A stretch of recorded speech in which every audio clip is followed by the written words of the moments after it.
All right, well, good morning, good morning. I see we're a little rowdy now. I take that as a challenge. As we begin today, I'd like to thank the team that has been not only planning this event and all the tech people who've been doing such a phenomenal job and everyone leading all the workshops, but particularly Philip, who is just doing tremendous work through song, and Michael and Katie, who have given just powerful, eloquent messages, and yes, and CC, who is going to be speaking tomorrow, which I know you're going to want to move your flight to be here for that, please. It's really been an honor to be with you and in this time together.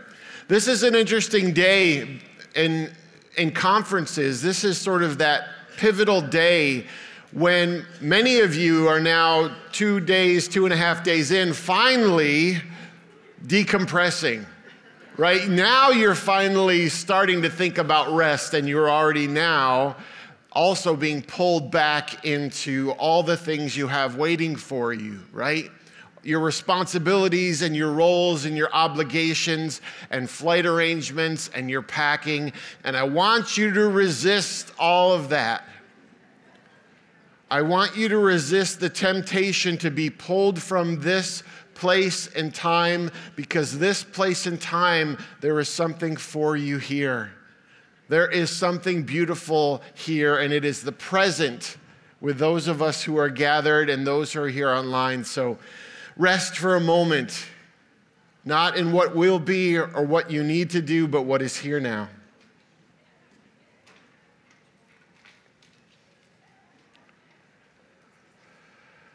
Breathe.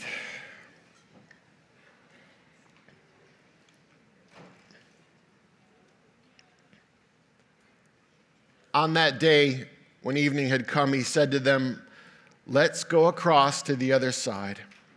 And leaving the crowd, they took him with them in the boat just as he was, and other boats were with him. And a great storm of wind arose, and the waves beat into the boat so that the boat was already filling. But he was in the stern, asleep on the cushion. And they woke him and said to him, "Teacher, do you not care if we perish?" And he awoke and rebuked the wind and said to the waves, "Peace, be still." And the wind ceased, and there was a great calm. He said to them, "Why are you afraid? Have you no faith?" And they were filled with awe and said to one another, "Who then is this that even wind and sea obey him?" Over the past 2 days, we've talked about the invitation, the beginning for each of us in this work of embodying the love of Jesus. The yes that we say to leaving the safety and security of the shoreline on the way toward whatever is waiting on the other side.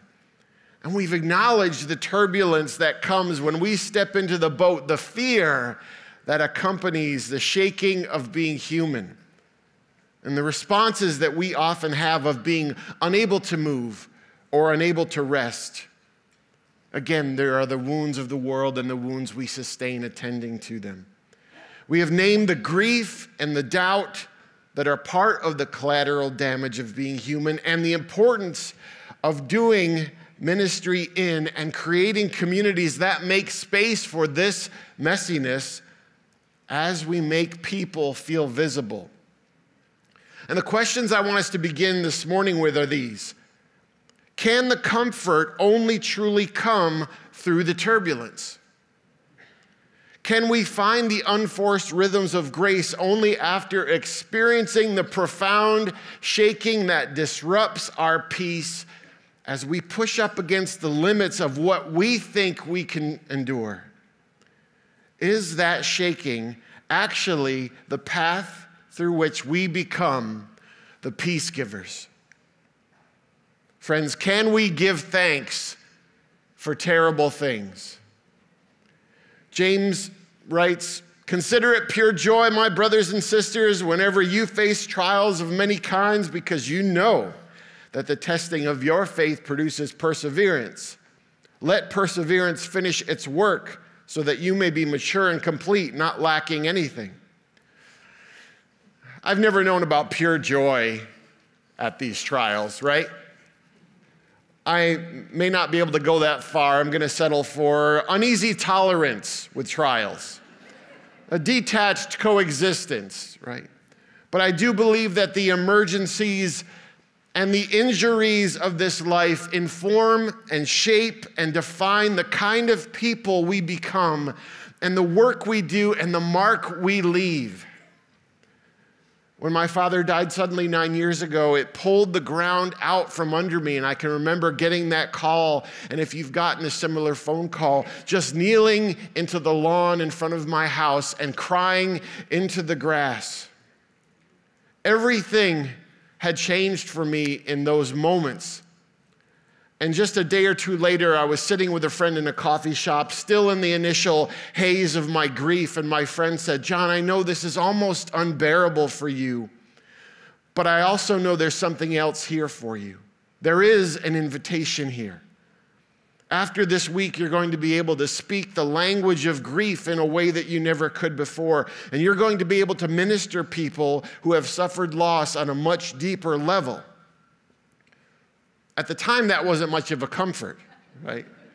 In fact, it probably irritated me a little, but she was right, because I began the next day writing about my loss in a blog and started walking people through that. And I started to see that even though I was still a grief zombie and even though I was still in trauma, I was able to connect to thousands of people through the shared experience of losing. This is a part of your turbulent story, friends, the way it moves us into life with other people and allows you to transform your pain into purpose. Now, yesterday you likely and hopefully considered the shaking that you have experienced and are presently experiencing, right? But when we see Jesus in the Gospel of Matthew looking at the harassed and helpless crowds in front of him, it's important to remember that we are among them. Yes, you are the helpers and you are the healers and the lovers and the activists and the caregivers, but you are not finite in your resources. It's a critically important, inherently spiritual act to practice self-compassion. So yes, we do this very personal internal work, but it's not the only work we do, because as we aspire to live lives oriented toward others, it's important to remember that so much of the scriptures are written not to individuals, but communities, to the Israelites, to the disciples, to the early church, to the corporate believers, which can allow us to begin to turn outward toward the tumult outside this room. In too much of our modern expression of Christianity, we've shrunken down our faith tradition to just, in quotes, a personal relationship with Jesus Christ, which it, of course, is.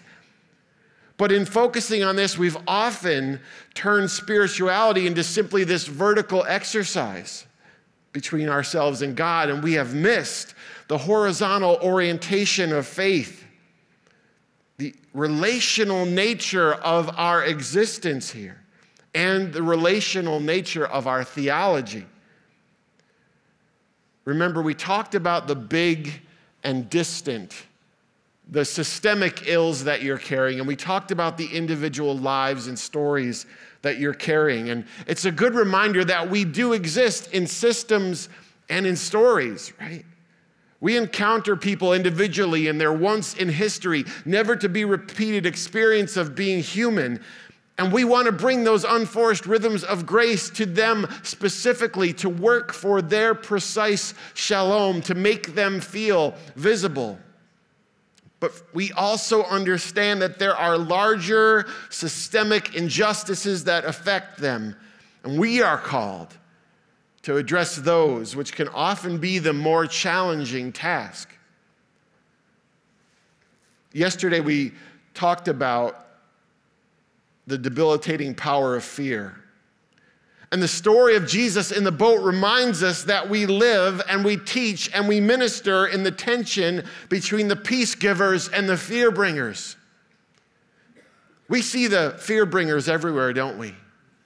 Preying on the vulnerable, leveraging people's prejudices, wielding power to oppress and control. We understand the cancers of racism and bigotry and hatred are not only personal afflictions, but they are collective ones. This journey in the boat that we've been talking about is about more than you and your fear and your shaking. More than the grief and the doubt that you carry, as important as those things are. This is about the turbulence of other people that you are called to step into, about your ability to show up in the storms of other human beings. It's about you incarnating and emulating the character of Jesus within that world. As educators of faith, that is the single most pressing lesson plan. Being a tangible, visible reminder of the love that holds us all, which often means creating friction. In his book, Jesus and the Disinherited, African-American theologian Howard Thurman talks about fear. And he, in essence, says that fear is universal, but not all fear is experienced equally because not all people are equally exposed to fear. Amen? Not everyone on this trip experiences equal turbulence. Howard Thurman says these words, "Fear is one of the persistent hounds of hell that dog the footsteps of the poor, the oppressed, the disinherited. There is nothing new or recent about fear. It is as doubtless and old as the life of man on the planet. The ever-present fear," he says, "that besets the vast poor, the economically and socially insecure, is a fear of still a different breed. It is a climate closing in. It is like the fog in San Francisco or in London. It is nowhere in particular, yet everywhere." In other words, yes, everyone on the airplane experiences turbulence, but some of them do so with complimentary wine, free pillows, and extra legroom, right? Thurman talks about the specific fear experienced by historically marginalized, oppressed communities, and he says that there is a helplessness that comes, which is one of the greatest sources of internal turbulence that the oppressed person experiences in threatening circumstances or systems. They begin to doubt not only their ability to withstand the present circumstances, but it is the feeling that the entire system is set up to shake them. When Jesus implores us to love the least, he is telling us to step in to steady those who are being most shaken by this life. And as we gather here in Birmingham, a city that has in so many ways illustrated and embodied the fractures of this nation, the racial inequities of its past and present, the systemic cancers of racism, bigotry, and the difference that people of faith, morality, and conscience make, we cannot talk about the storms without acknowledging that this specific collective shaking is not merely a past sin, but a present affliction. And as we consider the journey that we're on individually, we remember that we are traveling in an interdependent community with billions of people. That our theology, our spirituality, our moral and religious convictions are meant to be exercised toward others.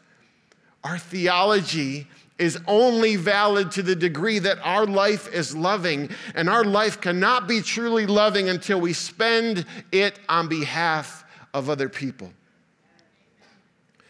Now, if you call your local cable provider and you want to order service, and you talk to a customer service representative, invariably there's going to be a part in the conversation where that person is going to make you an offer.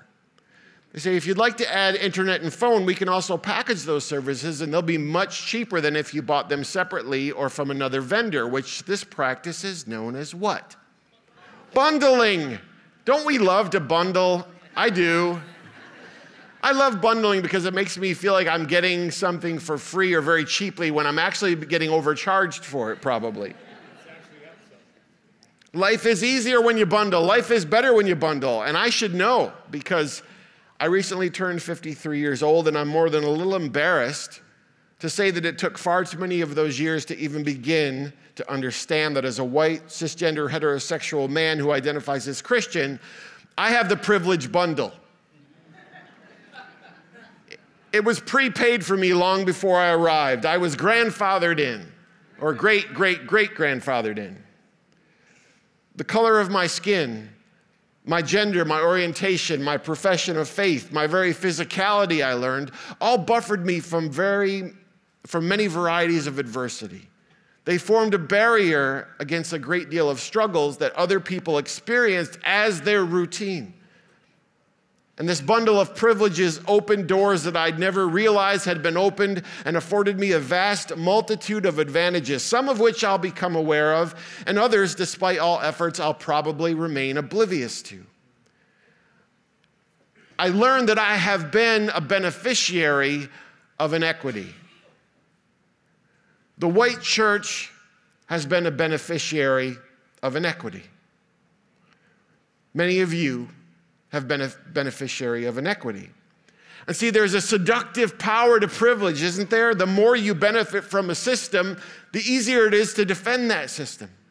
The greater advantages the status quo provides you, the more tempted you're going to be to resist changes in it, even if you say that you're a change agent. When you've always had the best and most comfortable seat at the table, it's really difficult to imagine that there are actually people outside waiting. When you are an inequity beneficiary, equity often really isn't a priority. When you are an inequity beneficiary, you will naturally be oblivious to injustices experienced by those inequity most endangers.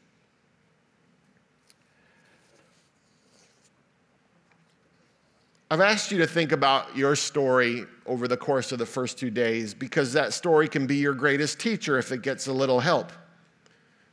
On Wednesday, I told you that all our stories have a specific geography, right? A place and time where we find ourselves, a neighborhood where we have our assumptions built and our prejudices formed and our blind spots created, and where we build relationships and impact lives and engage brokenness.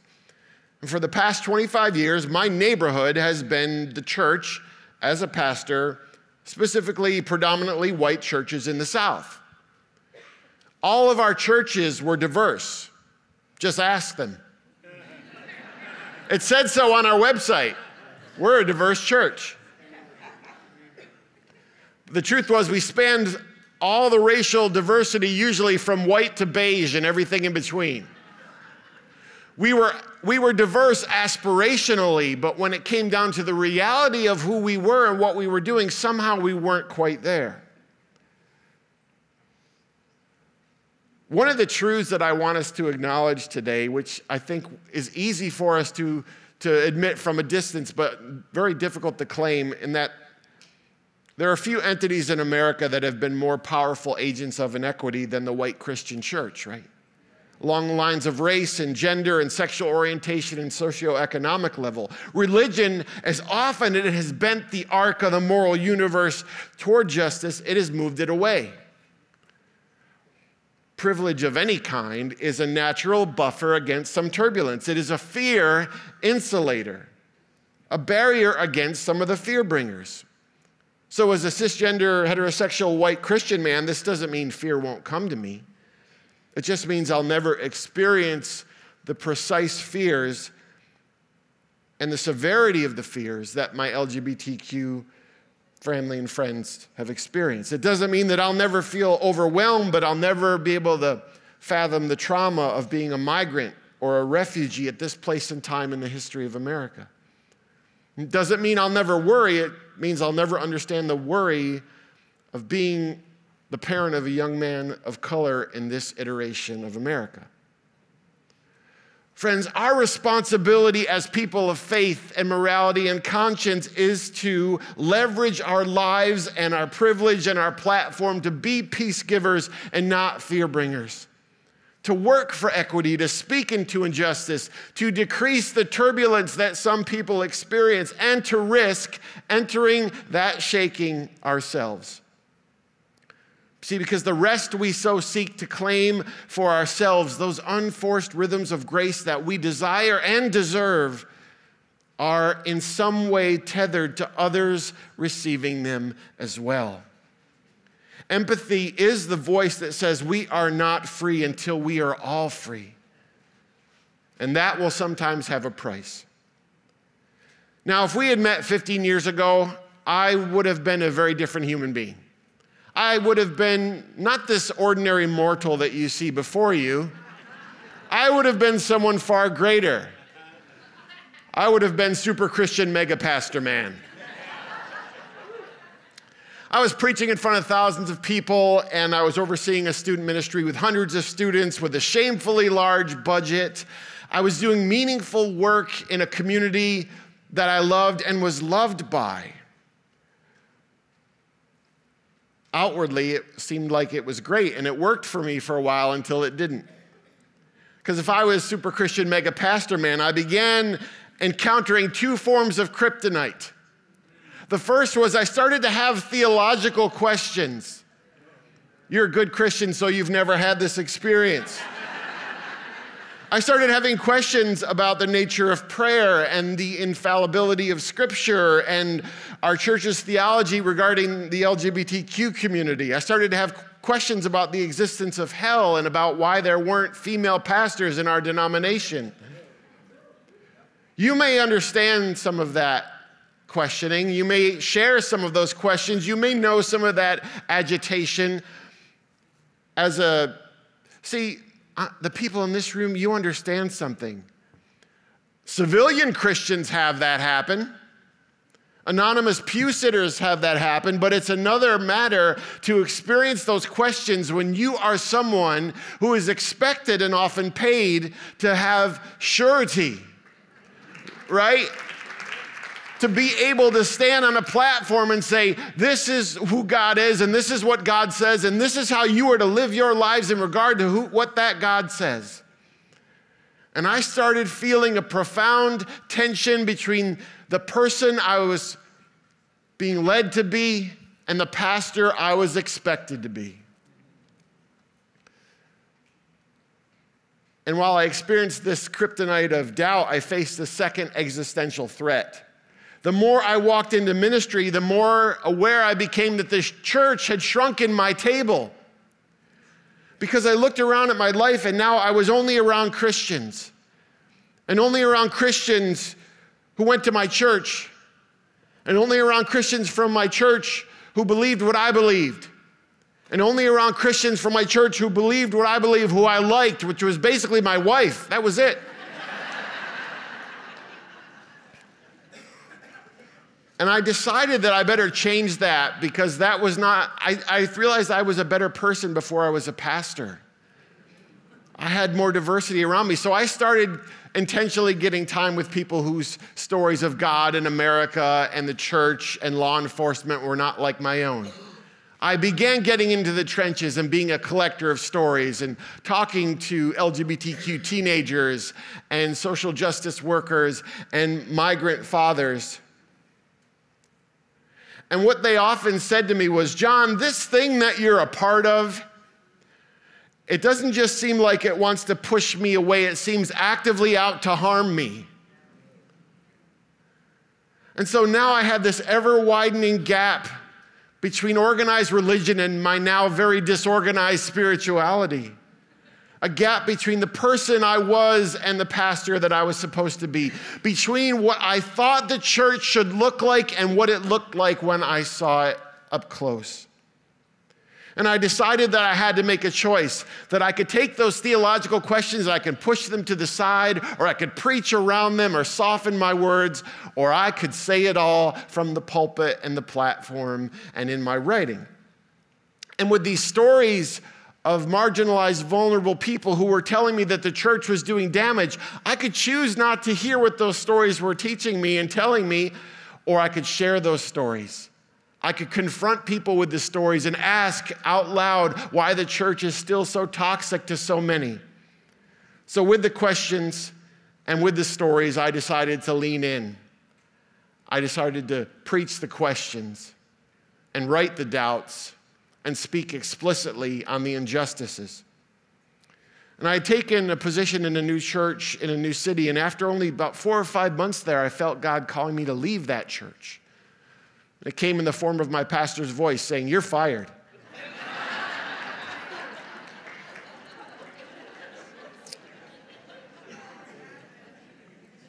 I'd like to say it was in my quiet time that I heard God nudging me, but it was at a Starbucks on a Thursday afternoon with him telling me your services are no longer required here because authenticity and specificity were not things that they really wanted at that church, even though they were a diverse church. And I remember that first Sunday morning, and I was crying, and I was eating emotionally. And I thought, for the first time in 17 years, I don't have a community of people to gather with and to share life with. I don't have a church. And then something happened. I started to almost feel a lightness and a joy. And it dawned on me, for the first time in 17 years, I don't have a church community. I can stay home. But really, what I realized is I had been given a gift. Because for the first time in 17 years, I was free from the expectations of a group of people. I wasn't beholden to a spiritual community or responsible for representing anyone else's faith other than my own. I like to say I was given the gift to be able to ask anything and to say everything. And as ministers and educators and people who do the work of Jesus, we should be able to ask everything and say anything. And I started to say, well, what kind of pastor did I want to be if I still wanted to be a pastor at all? And I decided that I had to do things differently. And I started writing clearly and specifically what I felt in the deepest contents of my heart. And I was fortunate enough to have a blog post called "If I Have Gay Children Reach Millions of People." And the next day I was on CNN. And underneath my name, it said, "John Pavlovitz, pastor." And I laughed and thought, it could just say, "John Pavlovitz, unemployed and currently despondent." But the truth was, now I could say it all, and I could be the pastor that I always wanted to be, and that's changed everything for me. Now, friends, hear this. I'm not hoping for your ministry termination. I don't want you to preach or teach or speak to lose a job, but I don't want you to do those things to keep one either.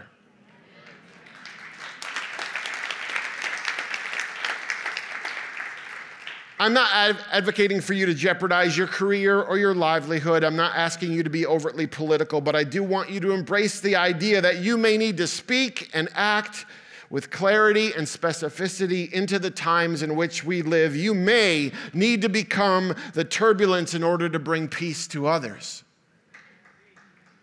You may need to speak and preach and program in such a way that you do comfort the afflicted and afflict the comfortable. This is the way of Jesus. Because in the Gospel of John, we read Jesus calling himself the Good Shepherd. You've heard that so many times, and yet I love the idea of Jesus as shepherd in the 23rd Psalm. When the psalmist says he makes me lie down, I take great comfort in the idea of a reluctant rester. He makes me lie down. I recognize that person. But the image of the shepherd gives us an expanded idea of what love looks like, especially with regard to the stories and system. Yes, Jesus is the tender shepherd to those he sees as the harassed and helpless sheep. He is gentle and compassionate pastoral presence, but not to the wolves. To them, he is an oppositional force. To them, he is a holy terror. To those threatening the sheep, he is fierce and public adversary. In his description of himself and his public life and ministry, Jesus is both compassionate, personal caregiver, and radical system influencer. He is both pastor and activist. And we often imagine that the rhythms of grace are to be given individually, but Jesus reminds us this simply isn't true. Our work, our ministries, and our daily lives take us into people's paths and allow us to bring specific peace. And then we have to become the shaking to the systems. We are being called to speak in these days with a clarity and specificity that maybe we didn't always have. I was meeting with a group of church leaders in a church in northern New Jersey, and we were talking about all this stuff, this messy, difficult stuff, and a woman said, "John, here's the thing. I agree with you, and we all agree with you, and this church is committed to the social justice work of Jesus, but we're known as the nice church." And I said, "Are there other kinds of churches that I'm unaware of?" Do people go, "Hi, we're the horrible church. We're the standoffish church. We're the distant and cold community." But she said, "We want to be nice, and we want to be known as nice." And I said, "Nice is nice, but maybe you could try being Christ-like." And I wasn't trying to provoke her, and after she dropped the egg salad, I said, Jesus, the Jesus that you emulate, that you name, that you call, that you love, he was always loving, but he wasn't always nice. The reason that he spoke with such ferocity is because he loved humanity enough to suffer on behalf of it. There is no clean way to do this work. There is no easy way to do this work.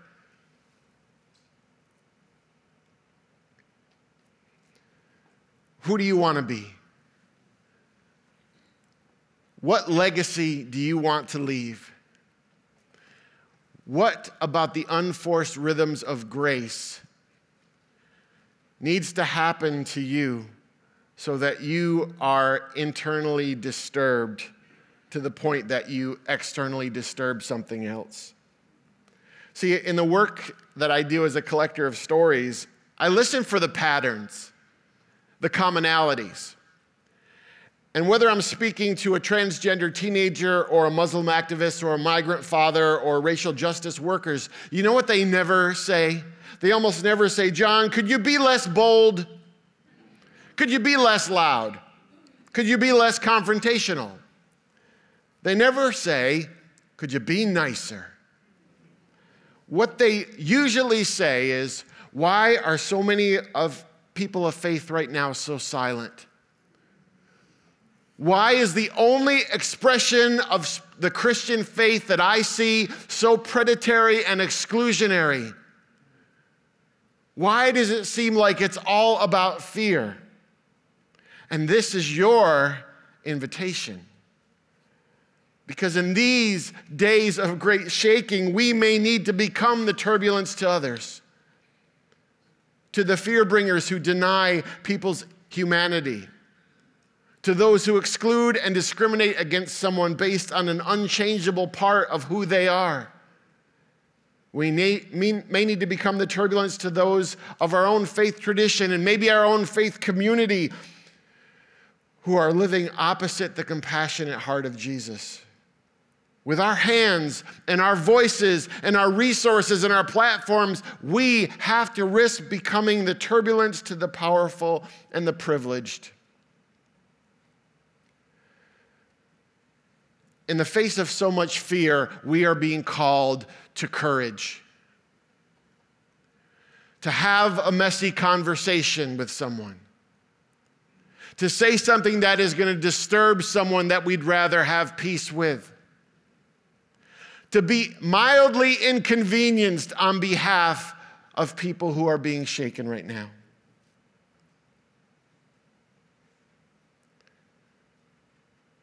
I'm not praying for you to be fired.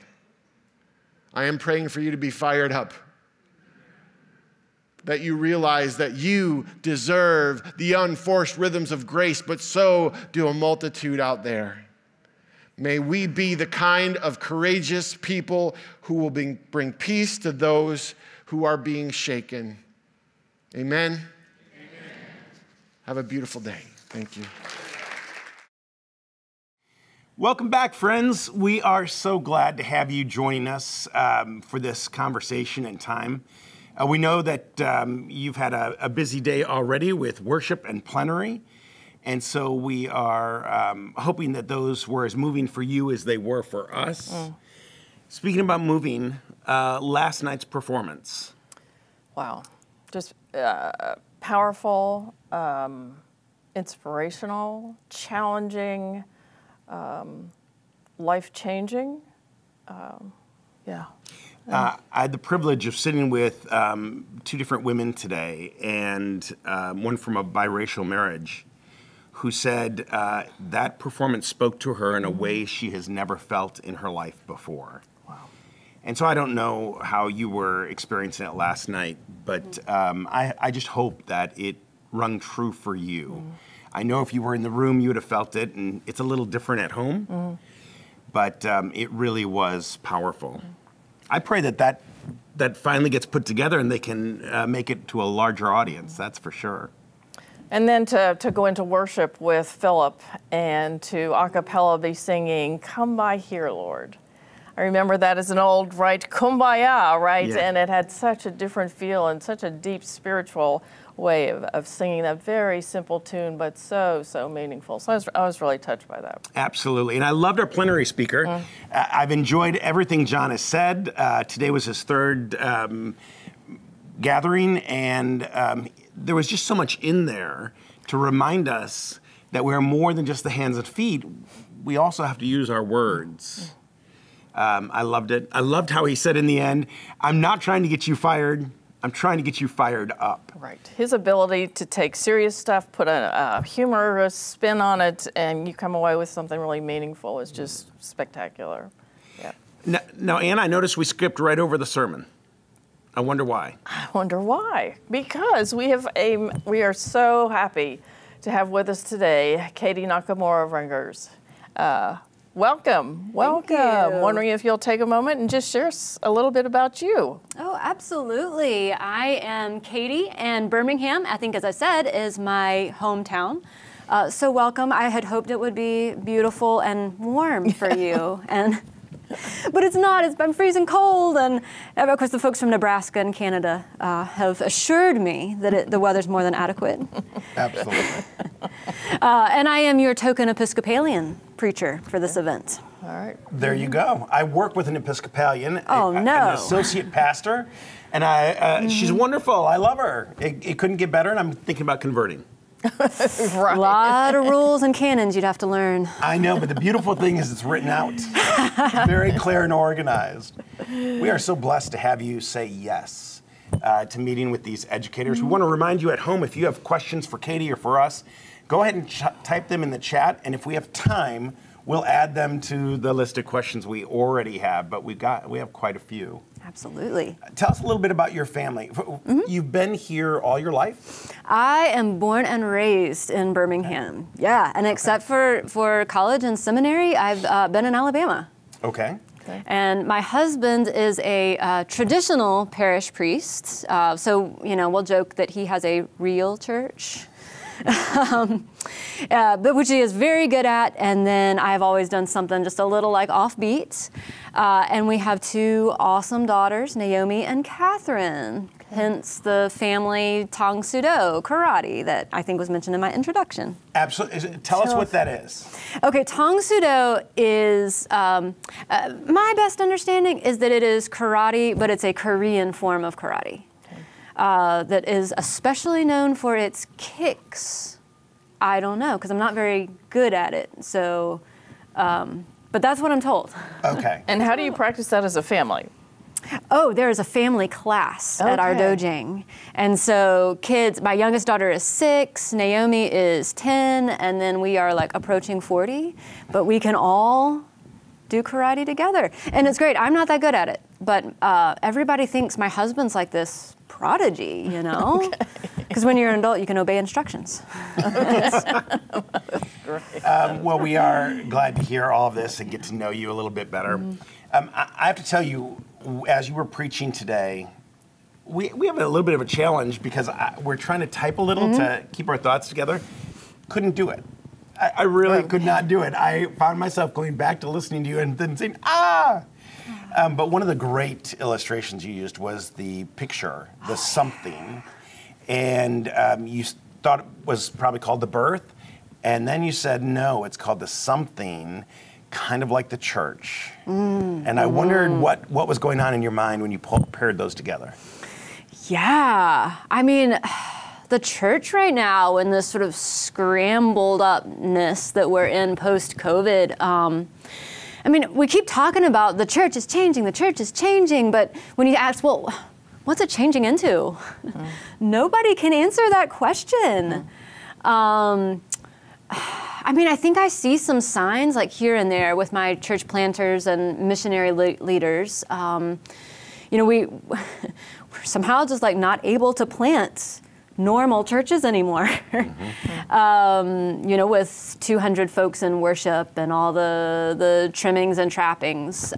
It's not working financially, it's not like working interpersonally, and we're wondering why. Some of the ministries that I am helping support and praying for that are getting traction are churches, like I've got one up in northern Michigan, Church in the Wild, where, snow, sleet, ice, they are worshiping God like outdoors. Wow. New monasticism, taco church, coffee shop church. So there's something about it that seems like we're relying on these gifts of smallness and intimacy and authenticity and transformation. But how does that fit in, with my husband's church? That's like the normal church, right? And how does, what are these different, not the future, but the futures, plural, look like? I feel like it's still in that art piece. It's still in that uterus, and I'm just not sure. The ultrasound doesn't catch everything. Right? I love that. Yes, the analogy's been beautiful. So are you busy? I mean, so are people coming to you, or you are going out and finding people, or just tell me how the feel is if that energy or whatever. Yeah, in our Episcopal Church system, so much of the energy and momentum comes from a local diocese. So Diocese of Alabama, Diocese of California. So often there'll be some energy on the ground. Somebody's got this amazing idea of how to reach people that aren't already in church, or underrepresented in the Episcopal Church, which is like 90% of America is underrepresented in my denomination. Often I'll be one of the first points of contact for, hey, is this a wild and crazy and undoable idea, or is there something to it? And I love having those conversations. And then we talk about like funding and support and coaching, and folks often are pretty lonely, and they just want to be around people that are thinking in the same way. Great. So that's a lot of my work. Great. Am I busy? Yeah.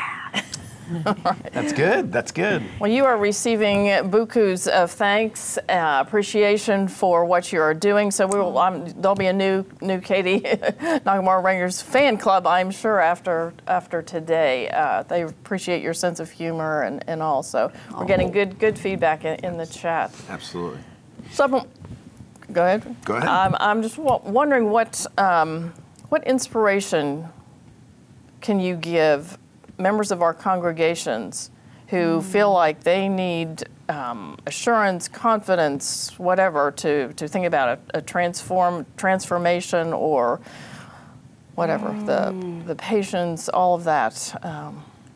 I think I frequently just go back to the words of Jesus when he tells that parable of the Good Samaritan, like, love your neighbor as yourself. And we might be a little out of practice with that, especially post-COVID. Isolation and division are so rampant in our country, but I think we're naturally built, we're naturally created to love our neighbors. And if you're able to have a conversation with a 6-year-old boy about the Legos he's building, then you're able to build the church and welcome people into community with you. So this isn't, the future of the church doesn't rely on us being something that we're not. I think it relies on us being ourselves in a way that loves our neighbor. Nice. That goes back to that authenticity. Yeah. Be who you are and trust that the Holy Spirit will get you where you need to be. And I totally agree with that idea that the future has many directions it could go, as you said earlier. Yeah. But to trust that the Spirit will be there. Yeah. I love it. All right. Okay, so we do have some silly questions we usually ask, so you don't get away without answering them. But before I do that, I just have to say, online you probably can't see this, but you have some tint of green in your hair. Oh, I do. And with the green screen behind us, you probably think she has less hair. Oh. That's right. But my daughters, I saw that you on stage like that, and I was like, I've got to make sure my daughters get this because they love it. Oh, they love cool. doing it, and I love the personality that you brought onto the stage today. It was just, I felt the authenticity in it. Oh, and so thank you for being genuinely you. It's a good, it's an honor to have the space to tell some of those stories, right? They're sacred. And Yeah. So I'm going to let Ann ask the first challenging question. All right, so we're using the cold beer questions with, so Tom and I answer it, and then we always ask our guests to join in. We're also asking you online to, I know you've thought about it since this morning, right? So the first question is your favorite smell, and so people out there can put that in the chat. Give us some feedback there as to what is your favorite smell while we hear from Katie. Favorite smell? Gardenias. Gardenias, okay. And any story behind that, or? No, they're just the best smell in the world. Okay, all right. Close. I'm hearing baked bread, vanilla pine. Pine needles, vanilla. Oh, vanilla Really? pine needles. Vanilla is separate, comma. Good job. Pine needles. So somebody's with me because that's mine. That's right. Lemon candles. Or lemon, candle burning, fresh earth after rain. Ooh, that's beautiful. That's really good. Okay. Okay, so I get the privilege of asking the other question, which isn't so great. The worst smell you've ever had. Anything jump to mind? Oh, I bought a scratch and sniff book one time for my kid. No, it was for a birthday present for somebody that was like of gross smells. And I tried it out, and I could not give it to them after that. Really? It was just like, it was so offensive. Yep. Oh my goodness. Have you, is it Jolly Ranchers that come in little flavors? Yeah. And I once ate worst tasting ever. Oh, and it was part of this little gift bag. And I had one, and I was like, no, you can't do Wasn't that. Harry Potter jelly beans? There you go. It could have was it been. that? Yeah, Could have maybe been. so. That might have been what it was.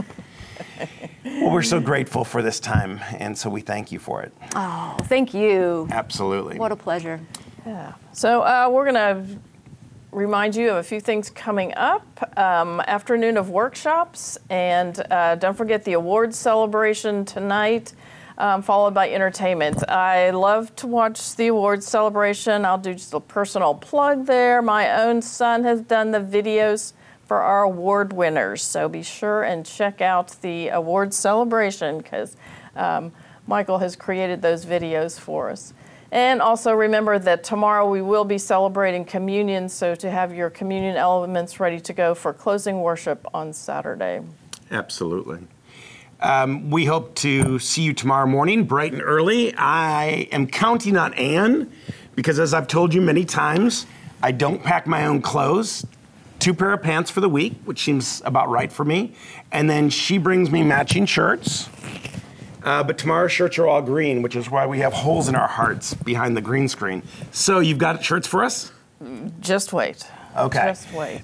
Otherwise, they were all green for tomorrow. Right. That Right. won't work. Right. I'm wondering if we can ask Katie to pray us out of this gathering. Would that be possible? It would be possible. I'd love to. And also want you to know that the prayer requests that came in are up there on the screen if you want to include any of those. Folks did that in the Mentimeter poll and lots of things like that. So you are welcome to include those. Eyes open prayer is also fine. So whatever you're comfortable with, Wonderful. Katie, we would be blessed by that. Thank you. Oh, come, Holy Spirit, Lord Jesus, and fill our hearts as you have so obviously filled this space here in Birmingham, filled this gathering here in Birmingham. We are continually amazed by the surprising ways that you show up. in clowns, in blog posts, in the things that need to be said, the things that are said and those that are not. And we lift up to you all of these things, all these prayer requests that the last few days, but also the last few years have raised up for us, that all are seen, that all are loved, that tears and laughter might flow, and internal peace for all, for healing for those with mental health challenges, and I'd add those with addiction challenges, collaboration amongst people and our church to live into the kind community God calls us to be, for the grace and peace to enter our hearts, and for justice, that we might freely share the gifts of God, that we might establish more of the Abbey's churches, be fully inclusive, have healthy marriages and partnerships and friendships, for the grief that has come pouring out and needs to come pouring out, for peace for the wider earth, harmony, unity, for children to be born, and for clarity and strength to be born in our hearts. Anywhere you may go, God will go with you. And anywhere you may go, you are God's child. Help us, God, to remember this always. Amen. Amen. That was beautiful. Thank you. Thank you. We look forward to seeing you tomorrow morning for our last day together. You are part of the family, and we are so privileged to have you.